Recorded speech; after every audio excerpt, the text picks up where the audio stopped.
Asalaamu calaykum, soo dhawaada. Muuqaalkan waxaan kaga hadli doonaa maanta cabitaano ilmaha u fiican caafimaadkooda, xagga difaaca jirkooda inay sare u qaadaan, iyo koritaanka ilmaha intaba u fiican ayaan kaga hadli doonaa muuqaalka.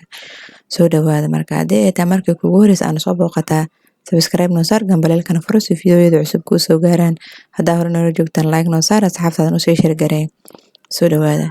Waxaan kusoo koobi doonaa ilaa iyo 7 cabitaan aan kusoo koobi doonaa oo isugu jiro kuwa difaaca jirka ilmaha kor u qaada, kuwa ilmaha dhiig la'aanta ka ilaaliya, kuwa korinshahooda caadiga u fiican. Intaba kuwa isugu jira ayaan ka dhigi doonaa. Ilaa iyo 7 inaan kusoo koobnaa ayaan rajeynaa insha Allah.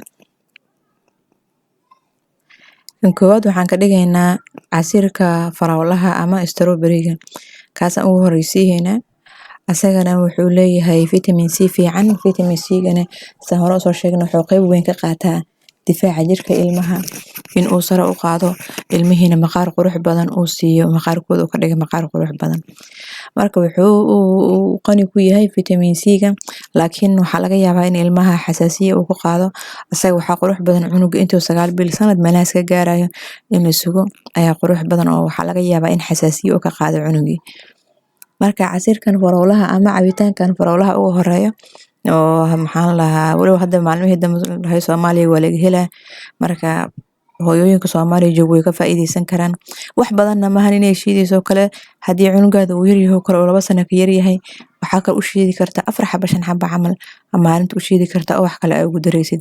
Maalin wax tiro badan ay u shiidaysid 4 xabo 5 xabo u shiidid oo wax kale ay ugu dartid way ku filan tahay cunugii.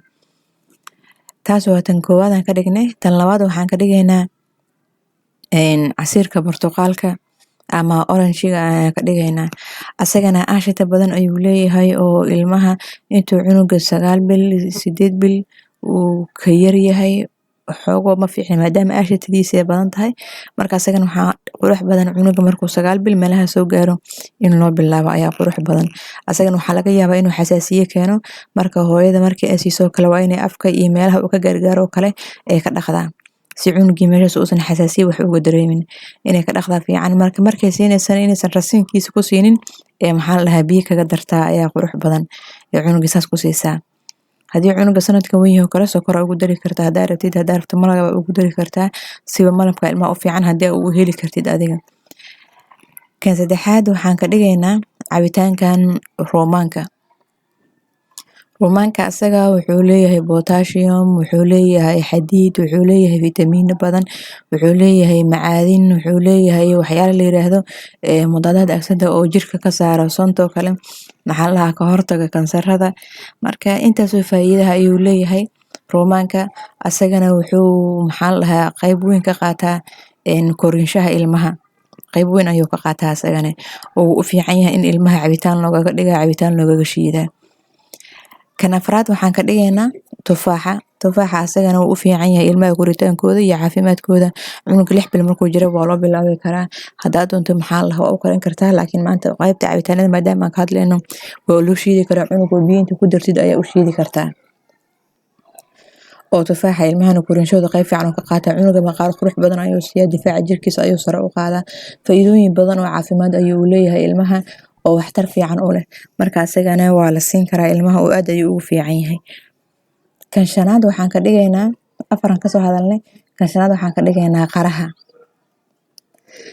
asagana biyo badan uu leeyahay marka koowaad oo cunuga u fiican oo cunuga inuu kaadi badan kaadiyo kale in kaliyihiisa ay nadiifiso faa'iidaha ayuu leeyahay faa'iido kale uu leeyahay waxa waaye in uu cunuga hadii calo adag oo qabo kale oo caloosha u furo kale oo cunuga calooshiisa ay jilacdo asagana qaraha faa'iidooyin badan ayuu leeyahay ilmaha oo hadii cunugaada yar yahay kale oo cunuga laakiin hadii 7 bil meelahaas uu soo gaaro kale waxa wanaagsan in cinjirkan ilmaha qudaarta lagu siiyo kale inta u gelisid lafaha iyo waxas miraha ka bixisid ina u gelisid oo cunuga saas ku qaniino cunkeeda ka soo baxayna kaga yiraahdo cunugina oo nafaqo ka helo oo asagoo toos ah oo waxba la shiidan biyo waxba looga darin cunuga uu sida ku qaato hadii cunuga sidii ku qaato sida casiirka iyo kale farawliyo kale kan waxba dhiib ma keenayso ilmihii gaasaad ma ku geynayso xasaasiin ma sababayso marka aashita malahan cunuga markuu 7 bil 6 bil meelaha soo gaaro kale cunugi inuu cinjirgeed ka qabsan karo aragtido kale way u fiican tahay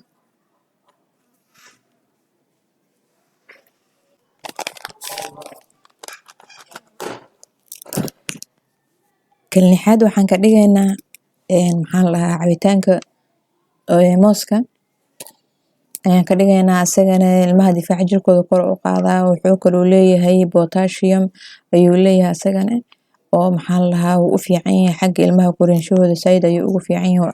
Mooska waxaa qurux badan cunuga markuu 6 bil soo gaaro kale in ama 4 bil soo gaaro oo laakiin aad aragtid in cunuga qoortiisa uu ceshan karo cuntada uu qaadan karo oo u baahan yahay cuntada aad aragtid markaas waxa ugu horeeya sidoo kale in mooska ka dhigtid fiican ana dhadhankiisa waa macaan yahay oo cunuga dhadhan ahaan uu qaadanaya ma diidayo. Mida labaadna difaaca jirka ilmaha si fiican ayuu ugu fiican yahay.